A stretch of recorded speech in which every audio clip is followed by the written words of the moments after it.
Ora, então, muito boa tarde a todos. Eu sou o Ricardo e gostaria de dar as boas-vindas a mais uma sessão deste Congresso Nacional de Hemofilia.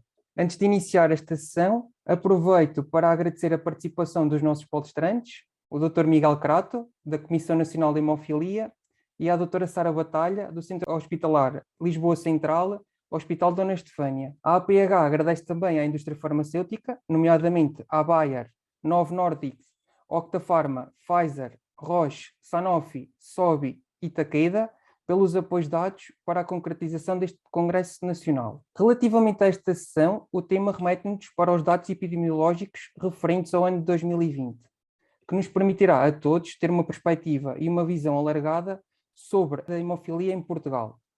Desta forma, gostaria de dar a palavra ao Dr. Miguel Crato e à Dra. Sara Batalha para que ambos possam partilhar e comentar os dados obtidos. Obrigado, Ricardo. Vou tentar partilhar a minha tela. Julgo que já está, não está? Ok. Então, boa tarde a todos. Eu vou fazer uma breve apresentação sobre quais são os dados epidemiológicos de Portugal relativos a distúrbios hemorrágicos relativos ao ano de 2020. Queria começar por dizer que a APH iniciou este tipo de recolha dos dados que nós fornecemos à Federação Mundial de Hemofilia todos os anos para alimentar o Global Survey da mesma, em 2019. E começámos a fazer de maneira diferente do que fazíamos antes de 2019, que era a APH apenas usar os seus próprios dados em relação à epidemiologia.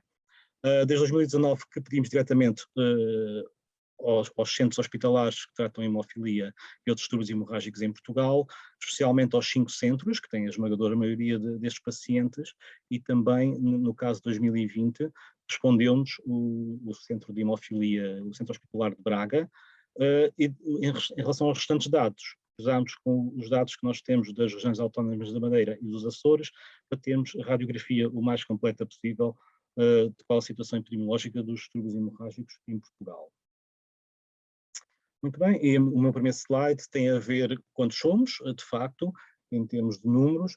Existem em Portugal em 2020, volto a frisar, estes dados são sempre relativos ao ano de 2020, 938 pacientes com hemofilia, sendo dos quais 757 são para hemofilia A e 191 para a hemofilia B. Uma grande fatia, quase ao nível da hemofilia, embora a prevalência até seja uma prevalência maior, são os pacientes com von Willebrand, no número 911, na sua forma mais severa, que é o tipo 3, temos 47 pacientes. Depois, pacientes com déficit de fator 7, temos 356, e outros distúrbios hemorrágicos, 589. Como podem ver por este slide, novamente, a distribuição em termos de todos os distúrbios hemorrágicos, estão abrangidos pelo trabalho da associação e pelos centros de imunohemoterapia. Como podem ver, há alguns déficits que de facto têm um número muito, muito reduzido, como o fator 13 e o fator 10 e o fator 5 mais 8.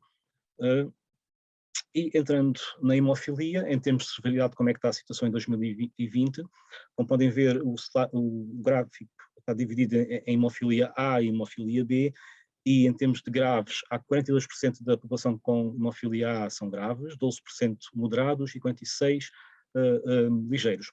Um bocadinho diferente é a situação de hemofilia B, como podem verificar, um número menor de graves e uma percentagem a percentagem maioritária tem a ver com os moderados, sendo 28% de hemofilia ligeira. Quanto à distribuição por idade, a população considerada pediátrica para a hemofilia A é de 24%, os adultos são 76%, e dados também muito semelhantes para a hemofilia B, esta divisão, 21% para a hemofilia para a população pediátrica e 79% para a população adulta. Em relação à distribuição para a hemofilia A, em relação aos concentrados de fator da coagulação, temos que em 2019 a percentagem de pessoas com hemofilia que faziam derivados do plasma era de 23,90 e diminuiu ligeiramente em 2020 para 20,41. Em relação aos recombinantes ditos de terceira geração, também houve um abaixamento de 61% para 50%, e aqui onde se nota de facto uma subida razoável para o dobro, é em relação aos produtos ditos de duração mais prolongada, que tem uma subida de 15% para quase 30%. Em relação à hemofilia B, também uma situação semelhante, embora os números sejam um pouco diferentes. Havia, de facto, em 2019, ainda 60% das pessoas a fazer derivados do plasma, e esta percentagem desceu para os 45% em 2020, enquanto para os recombinantes ditos de terceira geração mantém-se mais ou menos a mesma situação, onde, de facto, houve um aumento para 3 vezes mais de 3 vezes mais, foi para os produtos de duração mais prolongada, que subiram de 6% para 22%. Para estes dados, achámos interessante trazer a caracterização por centros de referência. Portanto, eu vou apresentar dados para os 5 centros de referência, tanto primeiro para a hemofilia A e depois para a hemofilia B. Podemos começar pelo Centro Hospitalar de Lisboa Norte, Santa Maria, onde vemos, de facto, em 2019, a terceira geração era 72% e 63% em 2020, sendo que a duração mais prolongada aumentou de 28% para 37% em relação a este centro hospitalar. Em relação ao Centro Hospitalar de Lisboa Central, que abarca São José e Dona Estefânia para a população pediátrica, vemos que os plasmáticos tiveram uma diminuição de 33 para 23 nos 2 anos. A terceira geração também teve uma diminuição de 65 para 49, e a duração mais prolongada, que era praticamente residual, subiu para 27% em 2020. Em relação ao Centro Hospitalar de São João, em 2019, de 2019 para 2020, há uma pequena redução dos plasmáticos, de 53 para 45, há uma estabilização, até um ligeiro aumento dos recombinantes de terceira geração, sendo que para a duração mais prolongada houve uma subida de 17% para 23,3%. Continuando com os nossos centros, o Centro Hospitalar do Porto, o Hospital de Santo António, também nos plasmáticos apresenta aqui uma redução. A terceira geração, curiosamente, até sobe, dos 43% para os 47%, e a duração mais prolongada pula de 16,3 para também uma subida muito pouco significativa para 18,3. Em relação a Coimbra, ao CHUC, não há registros plasmáticos em 2019 e 2020. A terceira geração diminui de 92 para 63 entre os 2 anos, e a duração mais prolongada aumenta de 8 para 37. Em relação aos dados para a hemofilia B, relativo aos concentrados de fator de coagulação, o Centro Hospitalar de Lisboa Norte não registra dados plasmáticos em 2019 e 2020. A terceira geração, que era total em totalidade de todos os pacientes, em 2019, apresenta 30% em 2020, e a duração mais prolongada tem atualmente 70%, ou atualmente não, tinha em 2020 70% dos pacientes fazendo os produtos de duração mais prolongados para a hemofilia B. Centro Hospitalar de Lisboa Central, São José e Dona Estefânia, os plasmáticos desceram de 62% para 18% em 2020, subiram ligeiramente em relação à terceira geração de 38 para 45, e a duração mais prolongada, que não tinha dados em 2019, subiu para 37% em 2020. Em relação ao Centro Hospitalar São João, os plasmáticos, a hemofilia B tinha 100%, desceu para os 95%, e a duração mais prolongada apresenta 5% em 2020. O Centro Hospitalar Santo António, 45%, manteve a mesma percentagem de plasmáticos, de 2019 para 2020, baixou a terceira geração de 25% para 5%, e 50-50, como podem ver, entre 2019 e 2020. Finalmente o CHUC, um slide muito simples, a terceira geração em 2020 e 2019, 100% dos pacientes não têm dados para a duração mais prolongada em 2020. Em relação aos pacientes em profilaxia concentrados de fator da coagulação, a hemofilia A temos 78,5%, temos 8,3% dos moderados e 0,30% dos leves, uma coisa super residual. E para a hemofilia B temos 103% dos pacientes graves, 15% dos moderados e 100 dados para os leves Bs.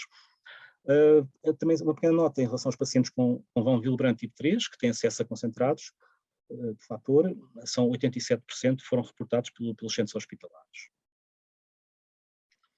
Em relação aos pacientes em profilaxia, agora por centros de referência, como podem ver, isto é a divisão para o hospital entre graves e moderados que fazem profilaxia, temos o Santo António com 78% para os graves e 7,9% para os moderados. Temos o São João com a relação entre 68 e 8,3%, relação graves moderados, o Chuc 82% e 0% para os moderados, Lisboa Norte, Santa Maria, com 94,3% para os graves e 25% para os moderados, e Lisboa Central, 61% dos graves e 0% dos moderados. Em relação à hemofilia B, Santo António apresenta 37,5% de graves, 0% de moderados, o São João 73% de graves e 5% de moderados, o Chuc, percentagens parecidas, 75% e 0% moderados, Lisboa Norte 83% de graves e 75% de moderados em profilaxia, e Lisboa Central 50% dos graves e ninguém reportado em 2020 para os moderados. Em relação às mulheres com distúrbios hemorrágicos, os dados que nos foram fornecidos pelos centros apresentam para a hemofilia A uma paciente com hemofilia grave e 22 pacientes com hemofilia ligeira. E para a hemofilia B, apenas 7 ligeiras. Fazer a referência que na população de 911 pacientes com von Willebrand, 510 são mulheres. Em relação aos pacientes com inibidores, em 2020 estavam registrados 33 pacientes com inibidores, havia uma criança apenas havia um inibidor para a hemofilia B, que é uma criança que atualmente está num ensaio clínico com o anti-TFPI, o concizumab. Em relação ao tratamento on-demand versus profilaxia com o emicizumab, destes 33, 23 estão a fazer o tratamento em profilaxia e 10 não estão. Em relação à profilaxia também, porque o emicizumab é só para profilaxia, de 19 pacientes com idade pediátrica, 16 estão a fazer o emicizumab e de 13 adultos, 7 estão a fazer a profilaxia com o emicizumab. Finalmente, o último slide, para compreenderem como é que é a divisão por centro de referência, em relação aos 5 centros de referência. Como podem ver no Porto há 2 centros, o Centro Hospitalar São João e o Centro Hospitalar do Porto Santo António. Os números de pessoas com hemofilias registadas são 153 no São João, 119 com von Willebrand, no Santo António 200 com hemofilia e 312 com von Willebrand, no Chuc 146, 95, nesta relação hemofilia von Willebrand, São José e Dona Estefânia do Central 190 com hemofilia e 112 com von Willebrand, e em Santa Maria, no Lisboa Norte, 176 com hemofilia e 218 com von Willebrand. E pronto, estes foram os dados que foram compilados pela Ação Portuguesa de Hemofilia após partilha dos mesmos com a APH pelos centros de referência. Como disse, Braga também colaborou e também enviou os dados. Alguns centros não enviaram, mas por força da referenciação que neste momento existe em Portugal, alguns centros hospitalares como Évora, Viseu, Aveiro, reportam a centros de referência. Portanto, estes números pode-se dizer que é uma radiografia, eu arriscaria cerca de 95% de valores certos, sendo que as ilhas não fornecem dados à APH, não fornecem, enfim. No entanto, como nós temos na nossa base de dados uma grande percentagem dos pacientes que nós sabemos existirem nas regiões autónomas, conseguimos cruzar estes dados e conseguimos também, através da base de dados da APH, alimentar o registro total. Uma palavra final só para dizer que, de facto, isto é o registro possível em Portugal, é o registro mais completo que nós temos das patologias de uma forma global para o nosso país, sendo que não existe um registro de hemofilia em Portugal, tem sendo adiado há décadas. Portanto, estes dados são os dados mais fiáveis sobre a radiografia do nosso país em termos de dados epidemiológicos. Com isto termino a minha apresentação. Muito obrigado, Miguel, pela sua apresentação. Agora pedi à doutora Sara que nos pudesses fazer um primeiro comentário acerca destes dados que o doutor Miguel referiu. Claro. Antes de mais, obrigado, Miguel. Assim, eu penso que esta avaliação que foi feita é essencial e é uma grande mais-valia para toda a gente, todas as pessoas que lidam com a hemofilia, não é? Quer seja a nível profissional, a nível pessoal, é muito importante numa doença como a hemofilia nós temos uma noção em que pé é que estamos do ponto de vista nacional. Eu acho que isto foi um trabalho, um grande esforço, não só de todos os centros, como da parte de compilação dos dados, mas eu acho que é importantíssimo e assim se deseja que assim se mantenha, até para irmos percebendo em que ponto é que nós estamos, não só a nível nacional, mas depois a nível internacional, com os outros centros, não é? Como é que nós nos encaixamos aqui. Portanto, assim, começando por alto, só de explicar que, de facto, são números muito relevantes, são muito relevantes. Chamar aqui um bocadinho a atenção quando falamos, por exemplo, dos doentes, dos pacientes com doença de von Willebrand.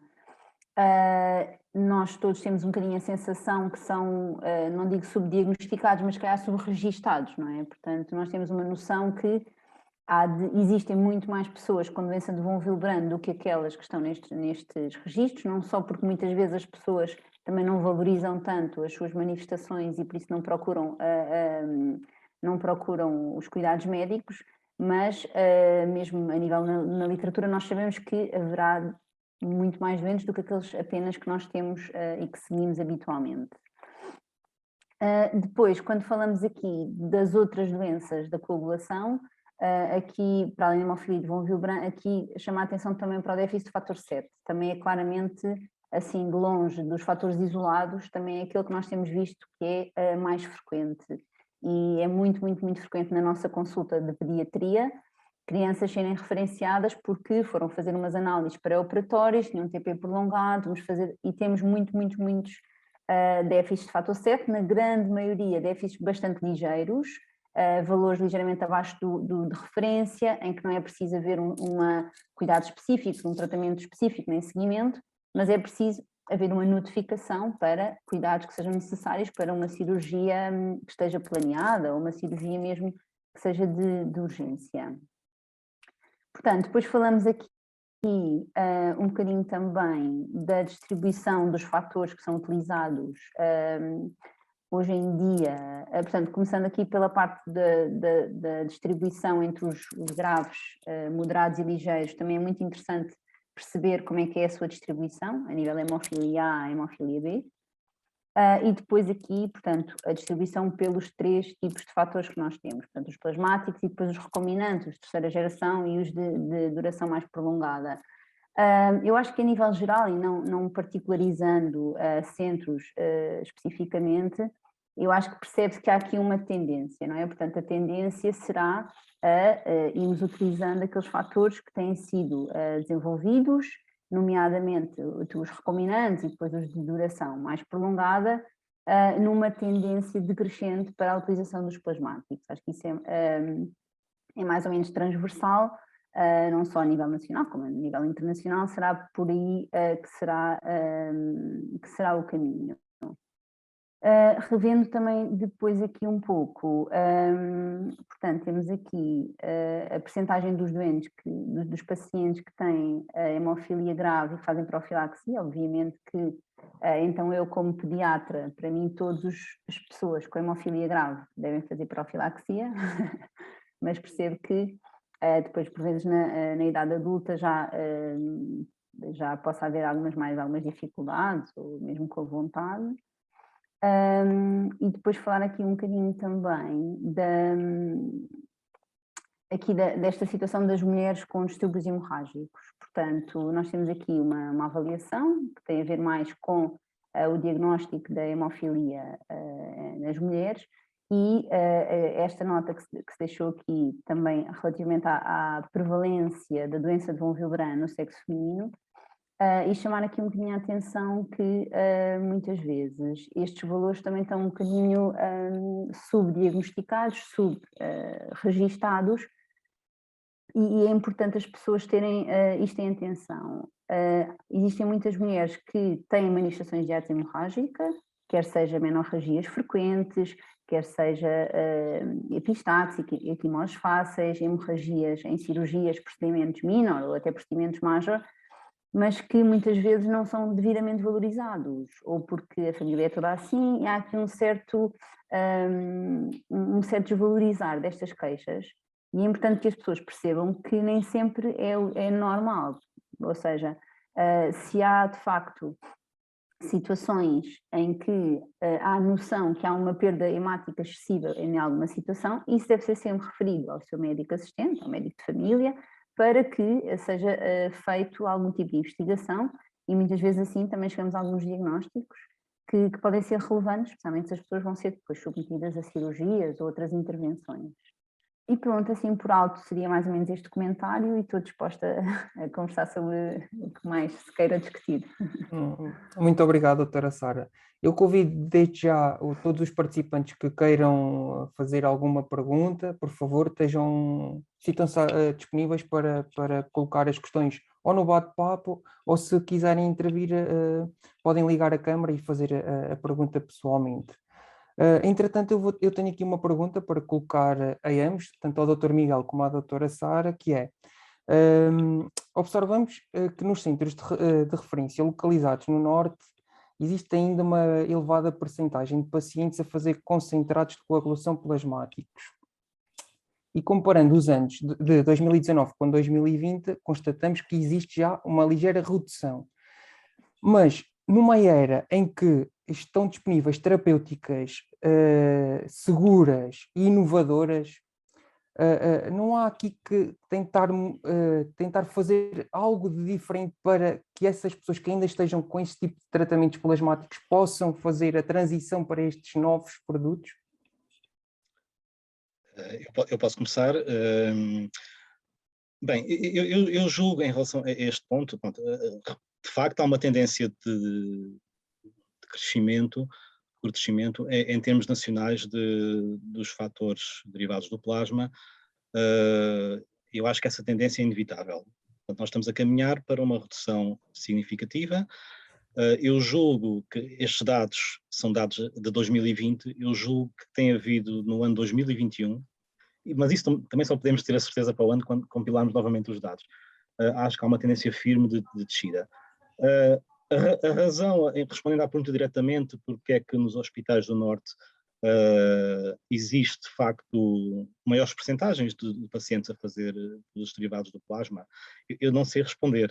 Por acaso, era uma boa pergunta para fazer aos responsáveis dos hospitais do Norte, e não a mim ou à doutora Sara, que estamos aqui, de facto.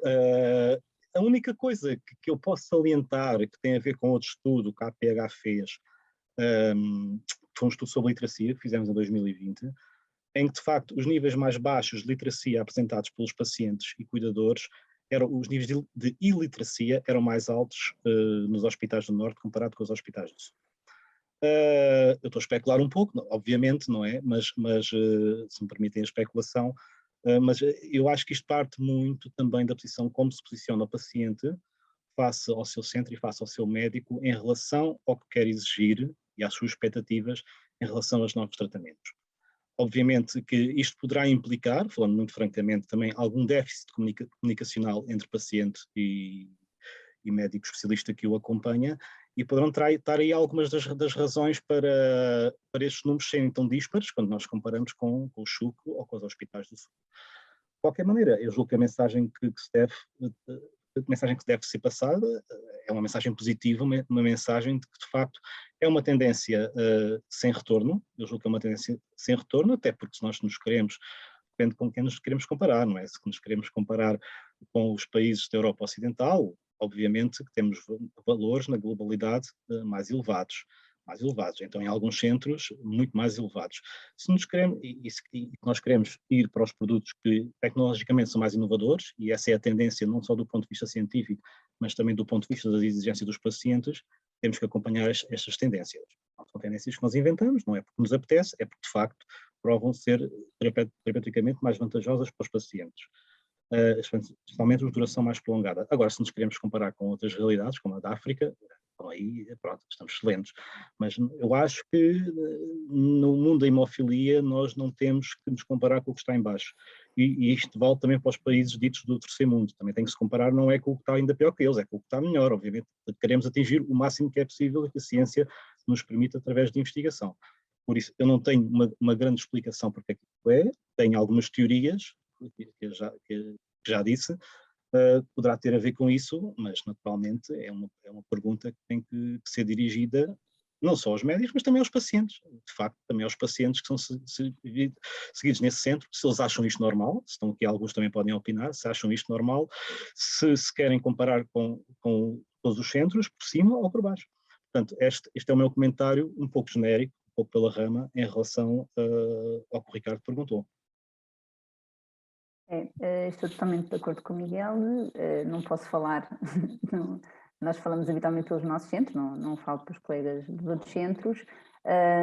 Acho que aqui poderá haver de facto como já foi 2020 e agora vamos ter os dados de 2021, estamos um pouco expectantes e eu acho que a tendência natural será de facto a utilização dos derivados do plasma e ficando cada vez menor.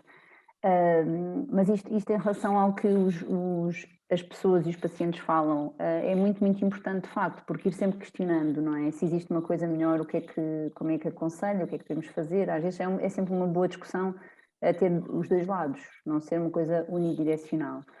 Mas, mais uma vez, acho que será uma coisa que vamos ver depois com os dados de 2021 e seria bom também exatamente ter um bocadinho a opinião dos colegas que se mantêm a fazer os derivados do plasma.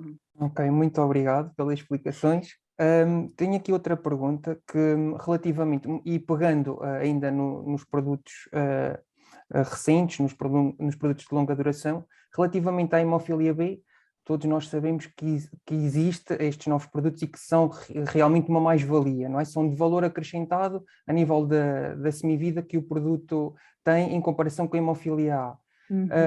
Comparando esses valores que nós conseguimos ver neste ano de 2020, nota-se um elevado crescer da aderência dessa terapêutica na hemofilia B. Contudo, ainda existe centros de referência que estão estagnados ou se mantêm ainda nos produtos standard. Na vossa opinião, o porquê destes centros de referência não começarem já também a aplicar esta transição, uma vez que realmente este produto tem uma vantagem enorme para estes pacientes, na hemofilia B. Na hemofilia B. Portanto, o que nós temos feito, eu agora vou falar pelo menos pelo CHUC, portanto, a Lisboa Central e também ainda mais pela Estefânia, que é onde nós estamos, onde eu exerço, o que nós fizemos, tanto na hemofilia A como na hemofilia B, foi todos os pacientes que têm hemofilias graves ou moderadas que necessitem de fazer profilaxia, todos esses nós passámos para a semivida mais prolongada. Portanto, nas pessoas que fazem profilaxia regularmente, aí, sem dúvida, é uma grande, grande mais-valia, até porque é uma coisa que se vê no imediato, não é? Portanto, obviamente que nós vemos que entre os do fator 8 e os fator 9 há uma grande diferença. Portanto, houve pessoas, alguns dos nossos pacientes, que apesar de fazer a semivida prolongada no fator 8, na hemofilia A, não conseguimos reduzir o número de administrações semanais. Isso está feito, está visto, observado por nós, não é? E é o que está também registado. Lá está, temos uma mais-valia que é, fazendo o mesmo número de administrações, acabam por estar mais bem protegidos, mas, de acordo com o estudo de farmacocinética que vimos, alguns não conseguimos que reduzissem o número de administrações. Pronto, mas isso foi tudo conversado com os pacientes, foi tudo explicado e conseguimos perceber, e os estudos de farmacocinética nisso são muito úteis, não é? Porque permitem-nos perceber exatamente, ok, se fizerem 2 vezes por semana tem esta cobertura, se fizerem 3 tem esta, e portanto é sempre tudo discutido e falado. Portanto, nos do fator 8 não temos essa diferença tão grande, agora nos do fator 9 é inequívoco, não é? Portanto, nós temos fatores de semivida prolongada, de facto, muito, muito, muito bons na hemofilia B. E o que nós fizemos foi também isso, portanto, todos os que estão em profilaxia passámos automaticamente para os de semivida mais prolongada. Agora, alguns dos nossos pacientes com hemofilias, por exemplo, ligeiras, em que nós temos que fazem muito, muito, muito pontualmente o fator, que nunca tiveram inibidores, nesses nós não fizemos ainda a transição, pronto, porque de facto será uma coisa provavelmente para fazer mais para a frente, mas a nossa prioridade foi de facto aqueles que fazem profilaxia são claramente os que vão ganhar mais com isso. E, portanto, naqueles que nós temos com hemofilias ligeiras, têm fator, alguns nem nunca fizeram fator, têm só as reservas, têm os relatórios, tudo com eles, mas nunca fizeram fator, e assim ainda não fizemos a transição. Poderá ser uma coisa para fazer para a frente, mas para já achamos prioritário fazer os que estão em profilaxia. Sim, de facto, a doutora Sara mencionou agora um ponto muito importante, que são os leves que não fazem prática, que fazem muito pouco fator, e de facto, só quando voltarem a fazer é que esses dados serão refletidos neste tipo de dados epidemiológicos. E de facto aí pode estar uma das razões também para não, se calhar não ter, mas realmente para o ano com certeza que iremos ter mais certezas. Isto é como tudo, quando se analisam dados, quanto mais anos temos de observação, melhor, conclusões mais sólidas conseguimos tirar. Só referir aqui uma situação, uma das possíveis causas em relação à duração mais prolongada. Podemos questionar, de facto está em crescimento, mas se calhar gostaríamos que tivesse um crescimento, nós que observamos, gostaríamos que tivesse um crescimento maior já em 2020, de facto já estavam aprovados alguns.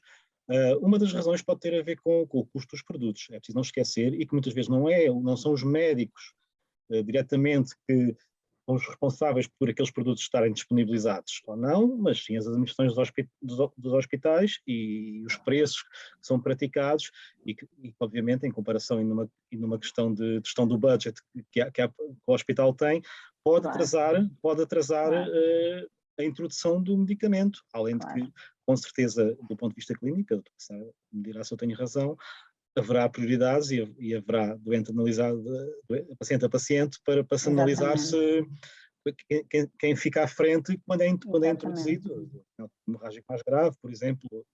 Essas poderão ser algumas razões, não só para a B, mas para a hemofilia agora, não é? Claro. Pode ter a ver com isso, não é? Claro, não, isso é um fator importantíssimo, não é? E, portanto, muito no início o que nós fizemos foi, quando começámos a ter estes de semivida mais prolongada, inicialmente não era possível fazer a todos os pacientes. E então começámos numa fase inicial a fazer àqueles que nós achávamos que tinham pior perfil farmacocinético, não estavam devidamente protegidos com as administrações que faziam, teriam que fazer administrações mais frequentes para estar mais... E tivemos que ir fazendo um bocadinho, paciente a paciente, numa fase inicial. Portanto, tínhamos pouco fator, tínhamos que tentar perceber quais é que eram aquelas pessoas que iam beneficiar mais.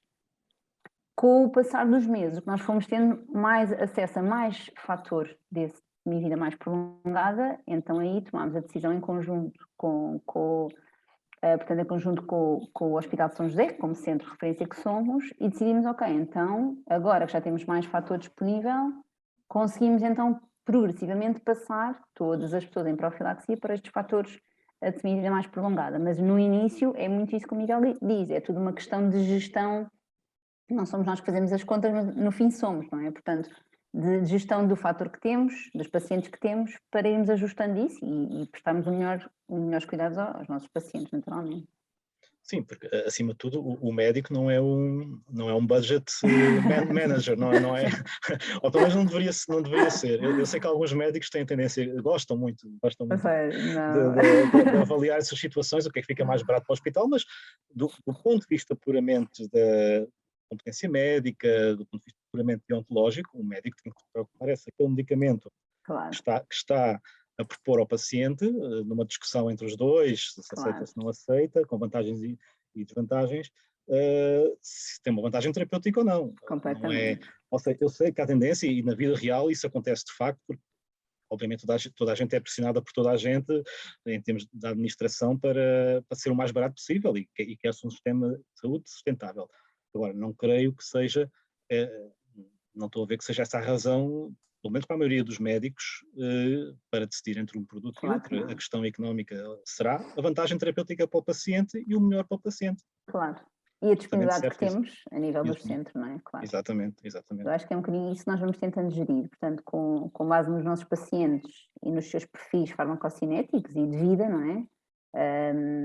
Claro que nós, quando falamos, por exemplo, na pediatria, crianças são de base sempre pessoas muito ativas e, portanto, temos de ter sempre isso em consideração.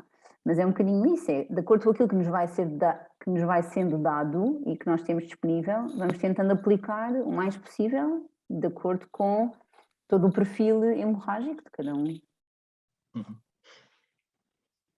Ok, muito obrigado. Não sei se haverá alguém que queira colocar alguma questão ou que queira partilhar alguma das suas experiências numa troca de Ricardo, fator. posso? Sim, força, Nuno, força.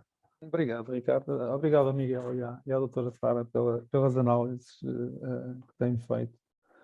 Eu queria só pegar em 2 pontos.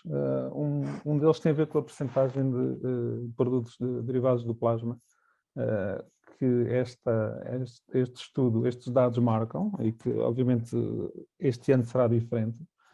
De qualquer forma, ontem nós tivemos a oportunidade de apresentar um estudo feito este ano para a hemofilia A, em que ainda havia 1/3 das pessoas a fazer, dos entrevistados a fazer um produto derivado do plasma. Tendo este dado presente já de 2021 e admitindo que era uma amostra relativamente reduzida, eu não deixo de estar curiosíssimo para ver o que é que mostrarão os dados do ano que vem, aliás, os dados deste ano apresentados no ano que vem, esperando que o que surgiu neste estudo da hemofilia A não se venha a verificar. Seria muito estranho que realmente continuássemos com 1/3 das pessoas com tratamento à base de produtos derivados do plasma.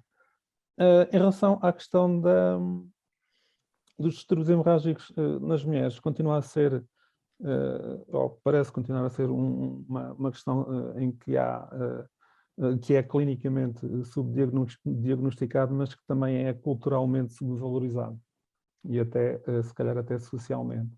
Portanto, há trabalho a fazer não só na parte médica, mas há trabalho a fazer também junto de uma certa maneira de estar, ou maneira de pensar os problemas das mulheres, que se calhar é transversal a toda a comunidade, não apenas a comunidade das coagulopatias, e que convém abordar cada vez mais e trazer para a frente e enaltecer e ter aqui um trabalho de consciencialização.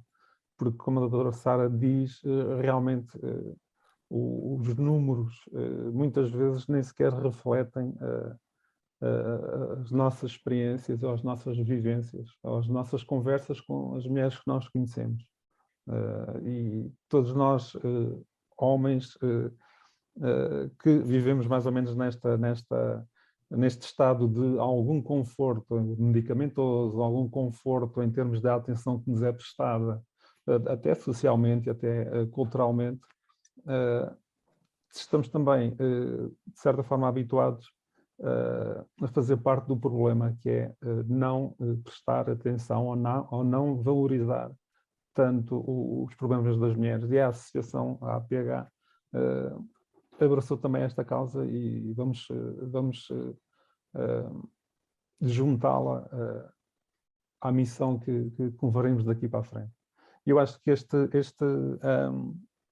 este dado, nos dados epidemiológicos, tem que ser sempre renovado e tem que ser, se calhar, até ainda mais esquadrinhado e mais detalhado nos anos daqui para a frente. E, de qualquer forma, Miguel, um excelente trabalho. Sim, eu queria só fazer uma chamada, eu esqueci-me de dizer. Todos estes dados que foram enviados para os centros para os centros responderem, pronto, não foi a APH que os inventou, foi a Federação Mundial de Hemofilia que manda um tipo de perguntas para todas as associações de pacientes em todo o mundo, para eles obterem esses dados. Portanto, não foi a APH que decidiu perguntar estas coisas neste ângulo. De facto, digamos que é um formulário da Federação Mundial. A única diferença foi que nós começámos a inquirir diretamente os centros para termos dados super fiáveis com a chancela dos centros, não é só os dados que a APH tinha, seriam sempre deficitários. Só em relação às mulheres com distúrbios hemorrágicos, o Von Willebrand, só referir um facto, é engraçado, porque nós falamos com mulheres com distúrbios hemorrágicos e, inicialmente, falamos logo da doença de von Willebrand. Não é? Pronto, e aqui queria ramificar em duas e depois também passar a me ajudar a desconstruir isto um bocadinho.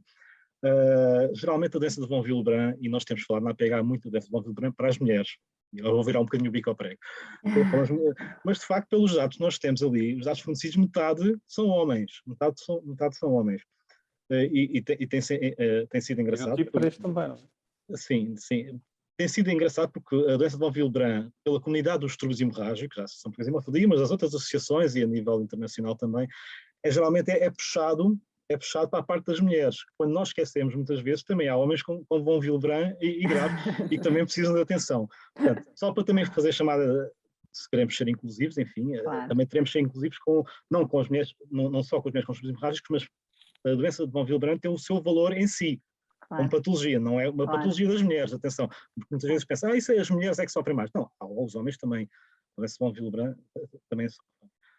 De resto, no lugar das palavras da doutora Sara, porque de facto, e nós vemos na APH que temos comitês de mulheres, e as pessoas que vão às conferências de pais, as mães, são muitas das que estão no comitê de mulheres, portanto, também consideram que têm distúrbio hemorrágico, e o que eu queria perguntar à doutora Sara tem a ver como é que se identifica este referencial de quando é que a mulher deixa de ser uma mera portadora para ser considerada pelo centro uma mulher com hemofilia ligeira, digamos assim. Claro.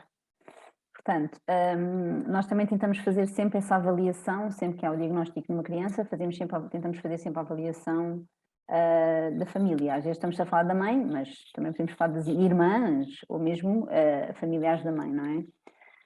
E, portanto, o que nós sabemos é que isto de facto é muito importante e muito relevante, que é, nós sabemos que quando há o diagnóstico de uma criança, a mãe poderá ser portadora. Portanto, nós estamos fazendo um estudo para perceber se a mãe é portadora. Se a mãe for portadora, deve ser sempre avaliado o seu nível de fator.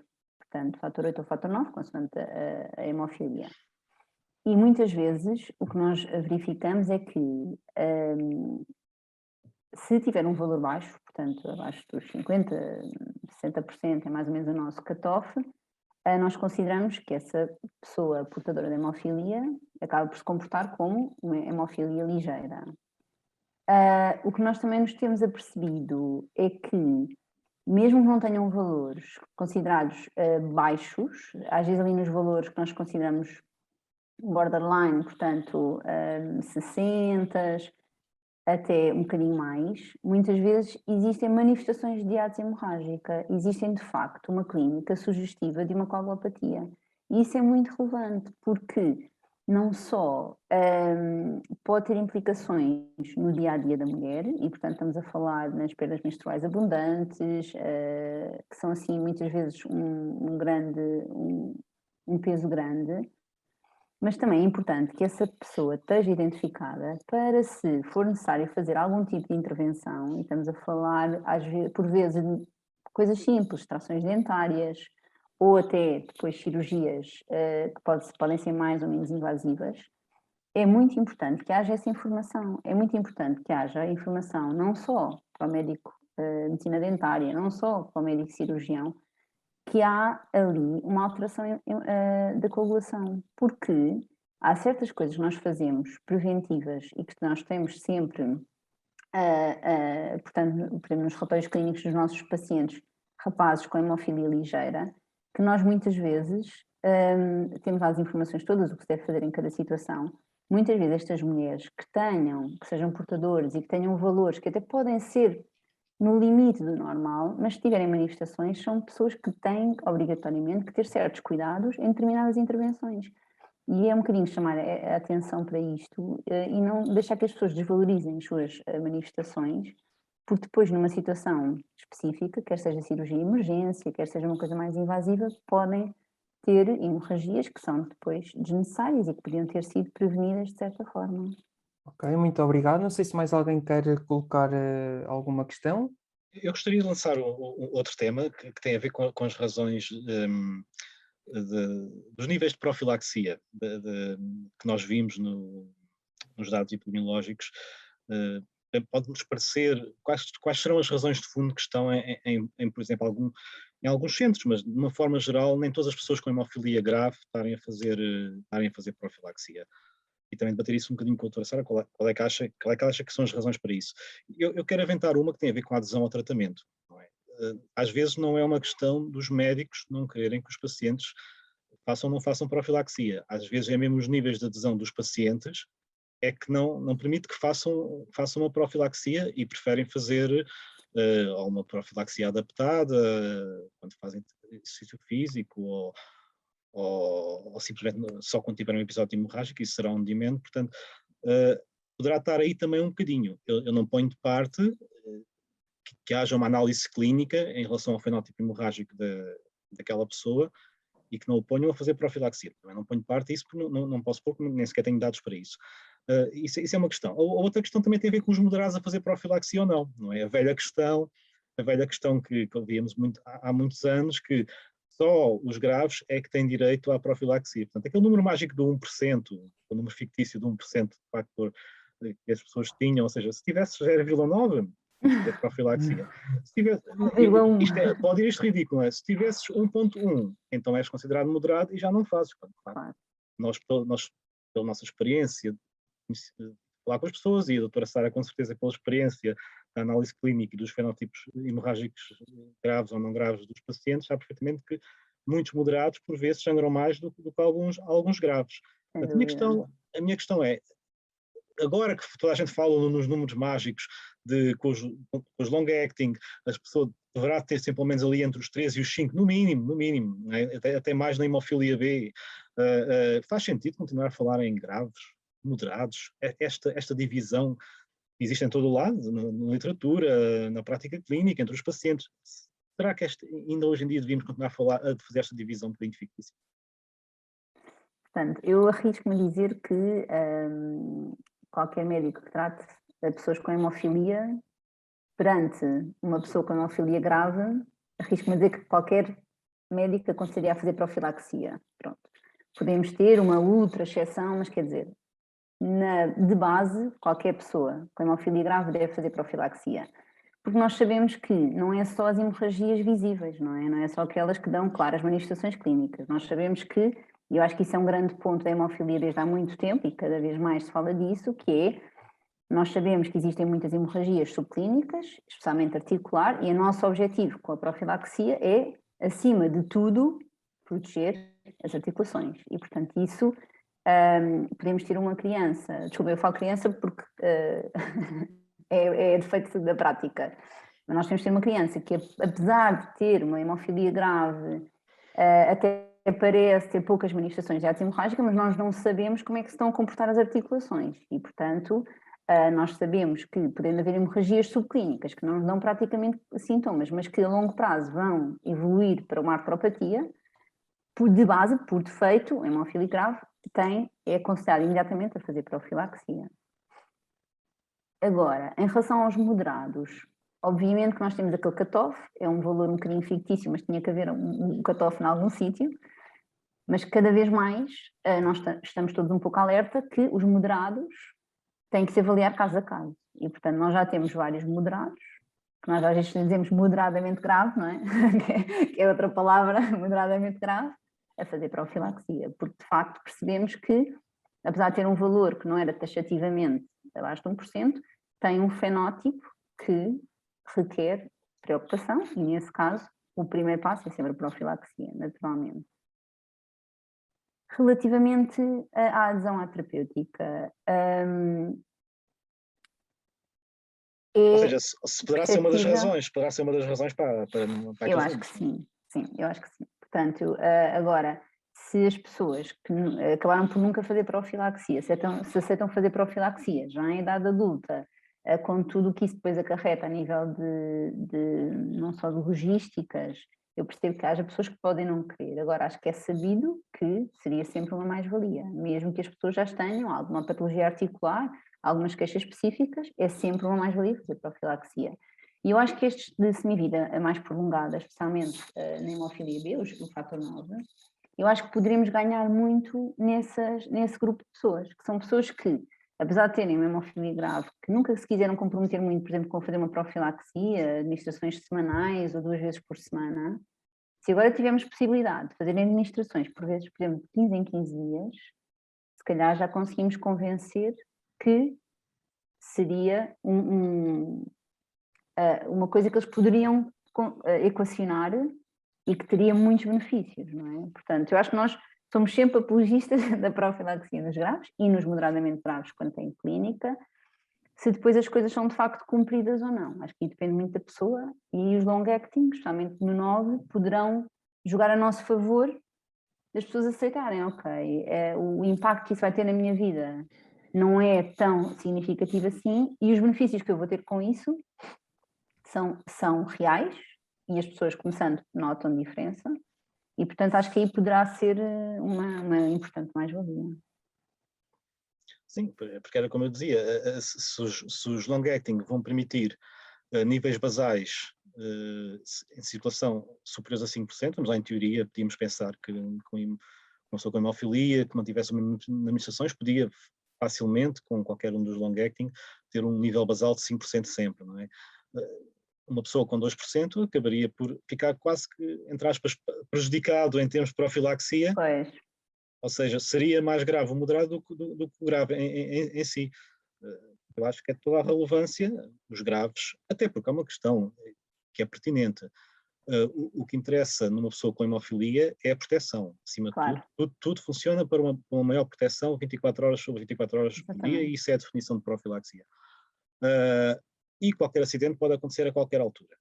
E é sempre melhor estar protegido do que partir para uma estratégia de on-demand quando já se tenta correr atrás do prejuízo. Portanto, todas as pessoas abaixo dos 5%, que também é um cut-off que se diz em relação às hemorragias espontâneas, portanto, estariam sempre protegidas. Eu acho que mesmo as pessoas leves têm que pensar nestes termos. Pode sempre acontecer qualquer coisa, eu tenho que estar sempre protegido. E acho que esse é o argumento base para estender a profilaxia aos moderados. Se eu puder também dar aqui uma chega, as causas têm que ser, não podem ser nem só uma, nem só duas, têm que ser muitas, porque há aqui números no que toca à profilaxia, somente nos casos graves, tanto no A como no B, que nos parecem muito, muito baixos para 2020. Temos aqui números de 61%, de 68%, de 78%. Eu sinceramente acho que boa parte do problema, ou uma parte do problema, poderá ser ainda a boa e velha, ou a má e velha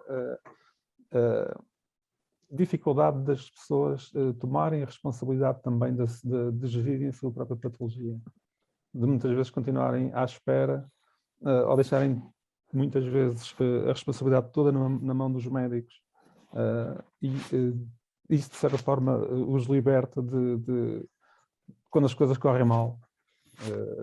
E elas vão correr mal. Essa também será, lá está, voltando um bocadinho à parte cultural da coisa, também será tem que ser um dos fatores que explica porque é que, por exemplo, temos aqui números num dos centros de 61% dos pacientes graves, que só 61% dos pacientes graves é que estão a fazer profilaxia. No caso da hemofilia A, por exemplo. É um número muito, muito baixo para que se possa atribuir só a uma causa ou outra. E era interessante saber, falando com os profissionais desses centros e falando com as pessoas que são seguidas nesse centro, tentar perceber exatamente o que é que leva a que este número exista, ainda em 2020, ou existia em 2020. Sim, realmente é um número um bocadinho chocante, 60% no centro. Baixo. É muito baixo, não há dúvida nenhuma, de facto, isto quase que necessitávamos ter aqui um representante de cada centro neste debate para justificar. Não é que tenha que dar justificações a ninguém, à APH. Acho que a única pessoa que tem que dar justificações é ao paciente com hemofilia grave que não faz a profilaxia, o porquê disso acontecer. Nós, pela nossa... Miguel, eu não estou a colocar a responsabilidade toda no profissional. Sim, sem dúvida. Não, eu também não. Uma responsabilidade partilhada tanto da parte... Sim, mas sem dúvida que isso é um ponto importante.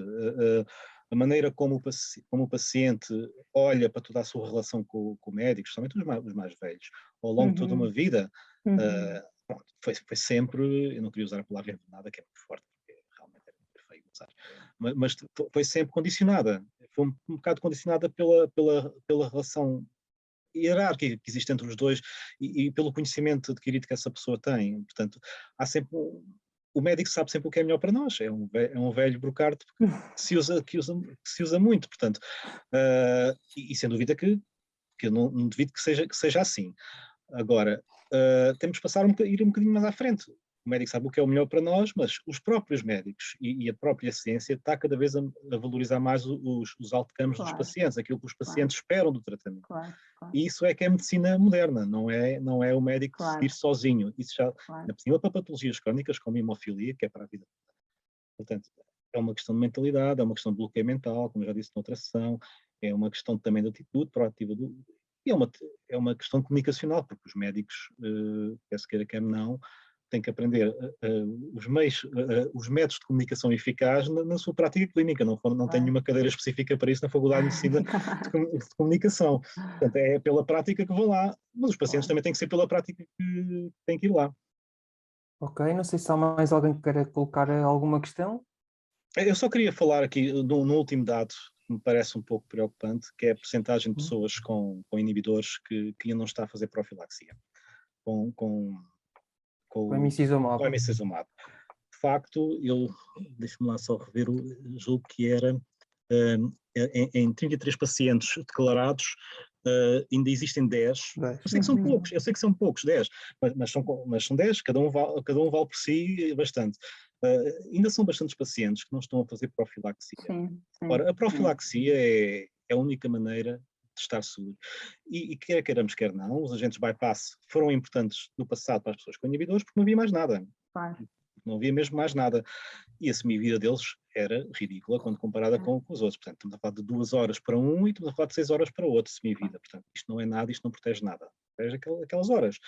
Portanto, com o emicizumab, estas pessoas tiveram, pela primeira vez na vida delas, muitas delas, a direito a ter a profilaxia. Agora, haver 10 pacientes com inibidores que não fazem profilaxia com o emicizumab é dizer que estão na mesma antigamente. E aqui é uma questão de igualdade entre pacientes. Porquê é que há 23 tiveram direito a fazer profilaxia com o produto e estão protegidos 24 horas por dia? Porque é que há outros que estão em risco de ter uma hemorragia espontânea? Alguns deles são adultos. Toda a gente sabe que as hemorragias intracranianas aumentam a possibilidade com a idade, pode acontecer um acidente, pode acontecer um problema cardiovascular que necessita de uma intervenção e estas pessoas, quer dizer, em termos de proteção, estariam hemostaticamente alguma coisa protegidas e continuam a não estar. Eu espero que no próximo ano este número reduza-se drasticamente, que é uma questão de justiça, é uma questão de igualdade entre pacientes e todos terem acesso ao tratamento. Era a minha nota final. Eu gostaria também, se puder dizer, em relação aos números, eu espero, e a APH espera que todos os indicadores sofram evolução positiva, porque há aqui alguns números que, ainda mesmo para 2020, são estranhos. E não existe um grande eco. Por exemplo, imaginando que isto era uma questão de haver, da parte dos médicos, menor abertura para colocar as pessoas a fazer produtos mais seguros, mais recentes. Não chega a APH um eco de queixas ou de reclamações da parte dos pacientes. Imaginando que são os pacientes que não querem de todo mudar de terapêutica, por muito esforço que os médicos façam, também não nos chega da parte dos médicos um eco dessa dificuldade em convencer os pacientes a fazerem aquilo que todos os dados em vida real que vêm de fora relativos às novas terapêuticas sugerem e comprovam. Ou seja, há um estado de coisas, há um estado desta situação que parece algo estático, algo tácito também, em que se no ano 2021, se os dados de 2021 não realmente expressarem, espelharem uma evolução dos números na direção certa, e a direção certa parece ser consensual, pelo menos aqui nesta conversa, tem sido, e em termos científicos e médicos, é consensual também na literatura. Se os dados do ano que vem não espelharem essa evolução positiva, teremos realmente que mergulhar mais a fundo e tentar perceber onde é que para esta inatividade. Que, apesar de tudo, estes dados de 2020 demonstram. É verdade que existe uma evolução, mas se calhar também não é uma evolução tão expectável como seria tivesse acontecido em 2020. Ou seja, dá a ideia que nem uns se queixam, nem uns se esforçam, e a APH, a associação, vai chegando muito pouco eco de um estado de coisas que, aqui na conversa que nós estamos a ter, também é consensual, que tem que mudar, não tem que ser uma grande mudança, mas tem que haver uma mudança. O que nós esperamos, enquanto associação, é que se os pacientes quiserem realmente mudar para uma terapêutica mais recente, que lhe garanta melhor proteção, melhor nível de proteção, menos infusões, se os médicos realmente querem mudar os seus pacientes para esses mesmos produtos, e se em 2021 os dados não mostrarem esse desejo realizado, então onde é que estará o problema? Teremos que ir procurar as questões de outra forma. Os dados têm esta vantagem e desvantagem, são o que são. Muitas vezes, numa apresentação como esta, apesar de ser super detalhada, as questões por trás continuam a ser algo quase individuais, mesmo assim. Acaba de ser, poderá ter a ver com a dinâmica entre um médico, aquele médico e aquele paciente, ou aquele médico naquele centro de referência, ou naquele centro hospitalar. A verdade é que, enquanto associação, nós precisamos desses ecos, nós precisamos desse feedback, desse retorno das duas partes, para que se possa, no ano que vem, quando recebermos estes dados, conseguir ter também uma ideia melhor do que estará por trás da razão para estes dados existirem. Pode ser que para o ano, como possivelmente vamos fazer presencial e não virtual, esperemos todos, estamos todos a torcer para que isso aconteça. Haja mais pessoas na plateia de todos os centros e que peçam para intervir e dar as suas razões. Exato. Eu agora daria a palavra ao José Caetano. Eu queria, em jeito de especulação, ok, mas uma vez que o Miguel Caetano falou nos 10 pacientes com inibidores que estão on demand, tentar aqui perceber o porquê será isso, o que é que acontecerá isso. A doutora Sara, se tivesse um paciente com inibidores, claramente que fazia todos os forcings para o mudar para uma profilaxia, no caso do emicizumab. A que é que se deverá esta resistência? Pronto, não sei responder pelas outras pessoas. Estamos a especular, caso, obviamente. Neste caso, claro. No nosso caso, uma pessoa que inibidores começa a emicizumab. Acho que não há assim muita volta a dar.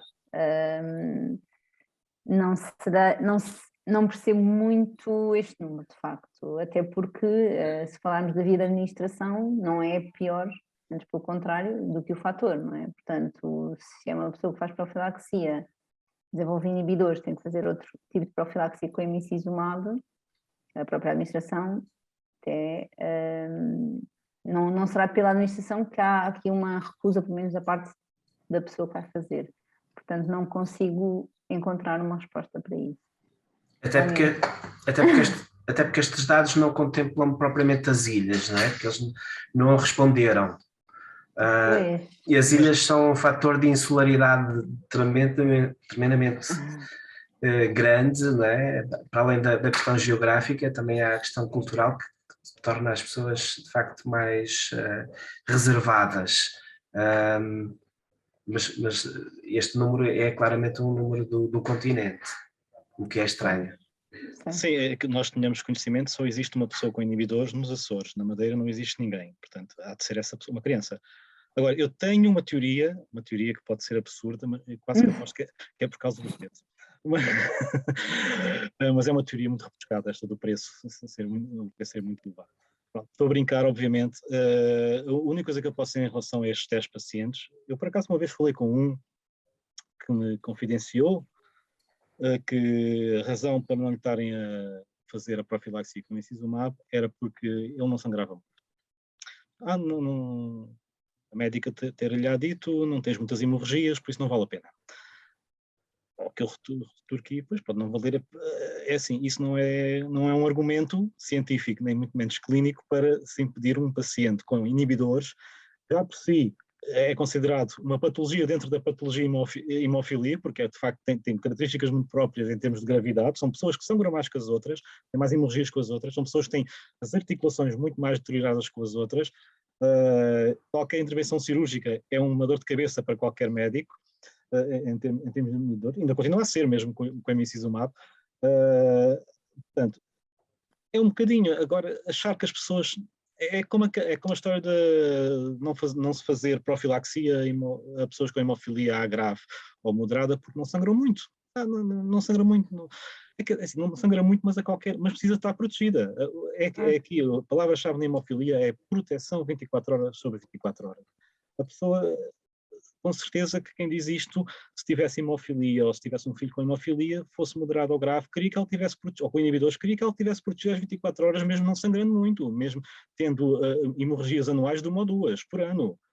E o que é importante é estar protegido. Faz toda a diferença uma criança ou um adulto bate com a cabeça, dá uma pancada, tem um acidente. Faz toda a diferença estar de alguma forma protegida por exemplo, com o Emicizumab e não está protegido de todo, ainda ter que ir buscar o agente bypass para fazer, ter que ir para o hospital. É a diferença entre a vida e a morte. É isso que eu digo a essas pessoas, que é esse o argumento que têm que utilizar. Eu quero ter porque pode fazer a diferença entre a vida e a morte no meu caso. E o mesmo argumento vale para as pessoas com hemofilia A grave que não fazem profilaxia. Claro. E uma das coisas que podem e devem fazer, se acontecer uma questão como o Miguel está a referir, é contactarem a APH para que nós possamos também colocar o nosso peso e dar o nosso peso a esse desejo do paciente em fazer a terapêutica que quer fazer. Sim, mas este paciente em particular, eu aconselhei-o a fazer isso e o paciente não quis fazer, ou adiou até não ver mais hipótese de fazer, infelizmente, agora já não pode fazer. E este paciente, pronto, teve receio de o fazer, voltamos outra vez ao início da conversa, é este problema de relacionamento que alguns pacientes ainda têm com alguns médicos, que cria aqui uma entropia na comunicação entre ambos e também no que é melhor para eles ou não é este bloqueio. Este bloqueio é muito difícil de passar. Todos nós somos pacientes com hemofilia ou hemofilia, às vezes temos esse bloqueio quando falamos com o médico. Este bloqueio não tem razão de ser. O médico está lá para ajudar, está lá para aconselhar, está lá para prescrever, para nos dar as melhores opções possíveis. Claro. Se não o faz, o médico também há bons e maus profissionais em todo o lado, em termos comunicacionais. Portanto, é a nossa vida que está ou dos nossos filhos. Sim, é a nossa vida ou dos nossos filhos que está em causa, não é deles. Sim, totalmente de acordo. Eu acho que neste sentido a APH tem feito um trabalho fantástico, fenomenal. Portanto, nós temos tido a APH muito a apoiar as nossas famílias e muitas vezes quando é feito o primeiro diagnóstico é sempre assim um momento dramático e nós percebemos sempre que as pessoas, coitadas, ficamos todos, não é? Um bocadinho perturbados e muitas vezes nós dizemos, ok, e isto é uma situação muito complicada, nós vamos ter que ser uma equipa, todos juntos, vamos ter que ir seguindo sempre, fazer o melhor para a criança, mas nós muitas vezes aconselhamos que eles pesquisem a APH, se informem, e nós temos tido muito, muito bom feedback, porque de facto, quanto mais informação tiverem as pessoas, melhor, toda a gente ganha com haver uma disseminação da informação.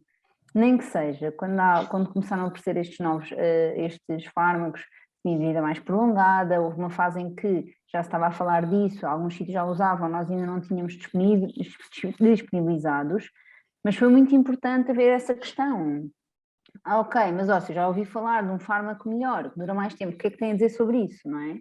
E nós conversamos, nós dizemos exatamente, olha, já estão, nós ainda não temos disponível, vamos ter em breve, e é uma questão de irmos todos comunicando para que toda a gente ganhe, não é? Ninguém ganha em os médicos terem a informação toda e os pacientes não terem, e isto muitas vezes tem que ser é um trabalho de equipa, e para nós a APH tem sido muito boa nesse sentido, tem dado muito apoio, muita informação, as pessoas sentem-se mais acompanhadas, percebem melhor o que é que se passa e depois também conseguem discutir connosco estas abordagens, e eu acho que toda a gente ganha com isso.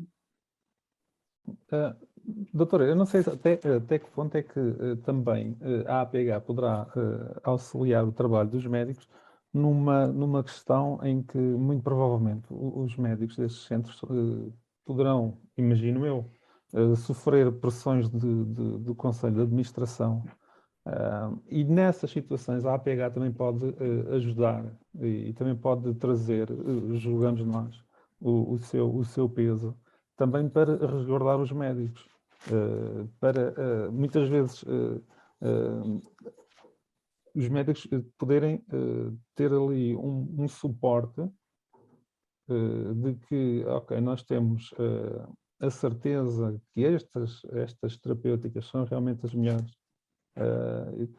Temos a certeza porque estão comprovadas, toda a literatura comprova, já há testes de vida real, já há dados de vida real suficientes.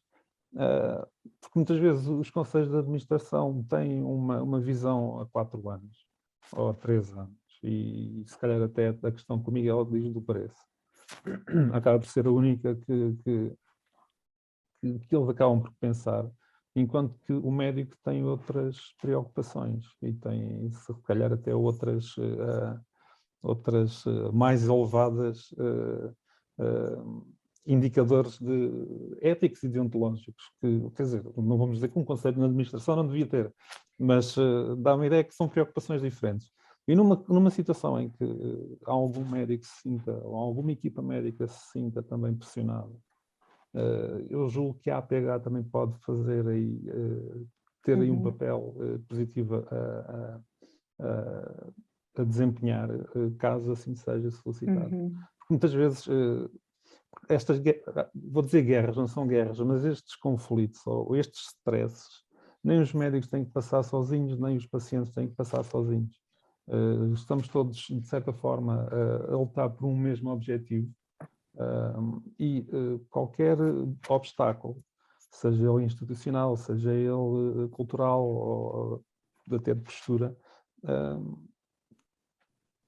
todos nós podemos contribuir para ultrapassar esse obstáculo. Eu acho que, não sei se estaremos a ser demasiado líricos a pensar assim, mas eu acho que o papel da associação, obviamente somos uma associação de pacientes, mas uma associação de pacientes que tem e que pode ter uma ação mais abrangente e mais holística, se quisermos, no sentido de proteger estes profissionais de saúde, também é defender os direitos dos pacientes. E obviamente, a prática destes profissionais de saúde, prática clínica. Eu não sei, estou a tirar isto para cima da mesa, mas eu penso que há algo que, se calhar, se pode também desenvolver do futuro.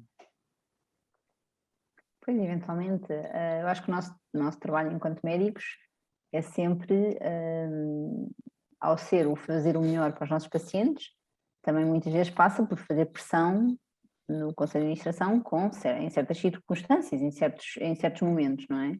Quando nós não já escreveram cartas a justificar certos fármacos, ou não só na hemofilia, mas nas outras patologias, com tudo o justificativo, toda a bibliografia, a importância de introduzir novos fármacos no centro hospitalar. E, portanto, eu acho que isto é um trabalho em contínuo, e de facto é um bocadinho isso. E nós vemos, isto é sempre, as pressões vão ser exercidas, não é? Nós exercemos uma certa pressão neles, eles depois também vão, e é assim um bocadinho uma... Agora, eu acho é que temos que ir tentando sempre caminhar no sentido certo, não é? Mesmo que nós queiramos um medicamento neste momento, se conseguimos daqui a pronto, vamos sempre gerindo o que é o possível e o que é o ideal e o que é o possível, não é? Sem que haja, de facto, sem que seja em detrimento dos nossos pacientes, sem que seja com um prejuízo importante, não é? Ok, não sei se há mais alguém que queira comentar ou que queira colocar mais alguma questão. Nós também já estamos, já ultrapassámos um bocadinho a nossa hora e se não houver mais ninguém, iríamos dar então por encerrada esta sessão. Agradecer a participação de todos, foi um gosto ter-vos aqui e a seguir às 5 horas teremos uma nova sessão dos centros de referência e convido-os a estar presentes.